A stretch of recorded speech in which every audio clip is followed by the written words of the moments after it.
నమస్తే అన్న అందరికీ నమస్కారం.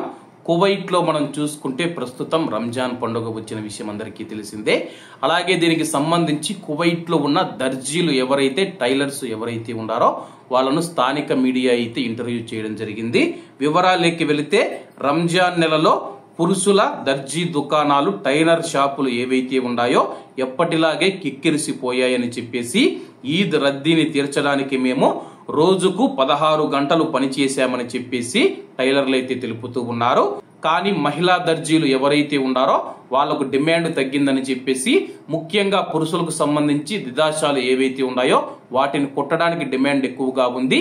మహిళలు ఎవరైతే ఉన్నారో కువైటీ మహిళలు ఇన్స్టాగ్రామ్ మరియు ఆన్లైన్ షాపింగ్ ద్వారా వాళ్ళైతే మనం చూసుకుంటే బట్టలు కొనుగోలు చేస్తూ ఉన్నారని చెప్పి దీంతో తామకు అభయాల డిమాండ్ తగ్గిందని చెప్పేసి కువైట్ లోని దర్జీలైతే తెలుపుతూ ఉన్నారు.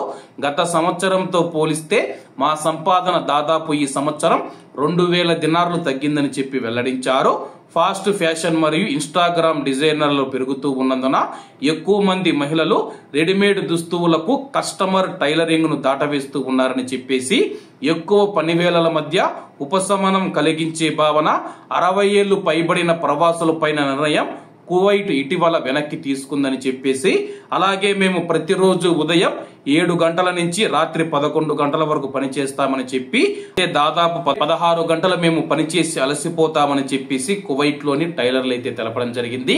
ఎప్పటిలాగే కువైట్ లో రంజాన్ లో మగవాళ్ల బట్టలకైతే డిమాండ్ ఉంది, కానీ ఆడవాళ్ళు ఎవరైతే ఉన్నారో వాళ్ళు ఆన్లైన్ షాపింగ్ ద్వారా బట్టలు కొనుగోలు చేయడం వల్ల వాళ్ళ యొక్క బట్టల డిమాండ్ తమకు తగ్గిందని చెప్పేసి కువైట్ లోని దర్జీలు టైలర్లు ఎవరైతే ఉన్నారో వాళ్ళైతే వెల్లడించడం జరిగింది.